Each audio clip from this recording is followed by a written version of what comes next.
In 1325, the Aztecs arrived in the Valley of Mexico after years of wandering. According to legend, their god, Huitzilopochtli, had promised them a sign. The place for their city would be found where they saw an eagle perched on a nopal cactus, devouring a serpent. They discovered this vision on a small rocky island in the middle of the saltwater Lake Texcoco. The location seemed far from ideal, a marshy island surrounded by water with no forest or stone nearby. But the Aztecs turned these disadvantages into strengths. The water protected them from enemies better than any wall. The lake became not an obstacle, but the very foundation of city life. Trading canoes glided across its surface, its water fed the fields, and the floors of its depths supported the foundations of buildings.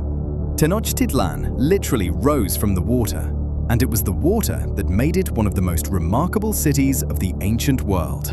By the time the Spanish conquistadors first laid eyes on Tenochtitlan in 1519, they were confronted with one of the largest cities on the entire planet. Particular attention deserves to be paid to the education system. Tenochtitlan had compulsory schools for children of all social classes, nobility and commoners alike. This made Aztec society exceptionally literate by the standards of its era. Tenochtitlan was not simply a large city, it was a living, organized, and remarkably sophisticated organism that was far ahead of its time. One of the most astonishing achievements of Aztec civilization is an agricultural system that continues to inspire admiration among agronomists and engineers around the world to this day. Chinampas, artificial floating islands, made it possible to feed an enormous city in the middle of a lake, in a place where, it seemed, there was not a single patch of usable land. The technology behind Chinampas was simple yet ingenious. The Aztecs drove wooden stakes into the lakebed, then layered algae, silt, leaves, and soil between them. The greatest advantage of the system was its extraordinary productivity.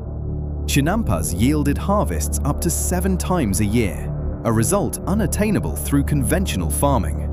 Some of the Chinampas in the Xochimilco area have survived to this day and are included on the UNESCO World Heritage List, a living reminder of the Aztecs' engineering genius. One of Tenochtitlan's greatest engineering challenges was water. The paradox was striking. The city stood in the middle of a lake, yet the water surrounding it was salty and unfit for drinking. The Aztecs constructed 2 powerful aqueducts that stretched from the mainland straight into the heart of the city. The design was engineered with remarkable precision. Each aqueduct consisted of 2 parallel pipes. While water flowed through one, the other was cleaned and maintained. The Spanish chronicler Hernán Cortés was so struck by this system that he described it in detail in his letters to King Charles V, calling it a true marvel of engineering. Tenochtitlan was an island city, and the question of connectivity with the mainland was no less pressing than the problem of water. The Aztecs addressed it with their characteristic engineering ambition, constructing 3 enormous causeways that linked the island to the shores of Lake Texcoco, and effectively transformed the city into an accessible and functional hub of a vast empire. Within the city itself, canals partly served the role of streets. Tenochtitlan was frequently compared to Venice. One could travel through it either on foot, along paved pathways, or by flat-bottomed canoe. A few kilometers from the center of Tenochtitlan stood its commercial twin, the city of Tlatelolco. This was the site of the largest market in pre-Columbian America, one that captured the imagination of all who laid eyes on it. Between 40 and 60,000 people visited the market every single day. Every 5 days, special fairs were held that drew twice as many. Trade was conducted in strict order. Every type of goods had its own designated area. Order was maintained by special judges. There was even a dedicated form of commercial court.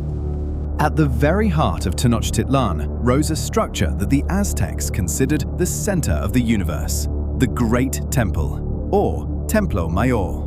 This was not merely a religious building, but the embodiment of the entire worldview of Aztec civilization, its cosmology, its power, and its spiritual force.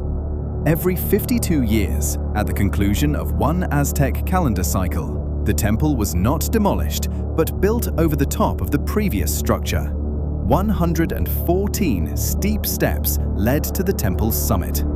It was here that ritual sacrifices were performed. The Aztecs believed that the blood of victims nourished the sun and prevented the world from going dark.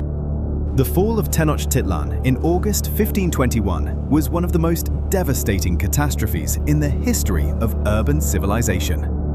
After months of siege, starvation, and a smallpox epidemic, the last Aztec ruler, Cuauhtémoc, surrendered to Cortés. The great city was dead. But for the Spanish, this was not enough. Cortés made a decision that was remarkable even by the standards of wars of conquest: to wipe Tenochtitlan from the face of the earth entirely.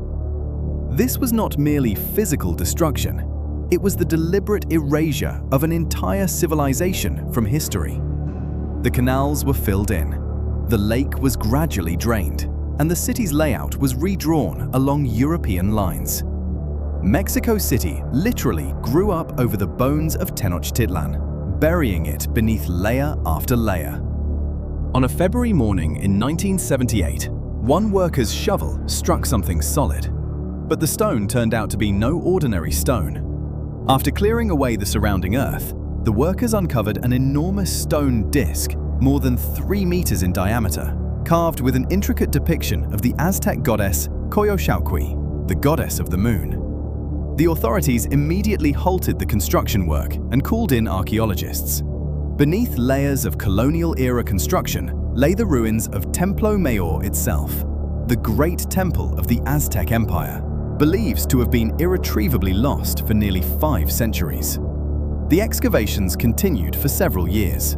Dozens of colonial buildings were demolished to allow access to the ancient ruins.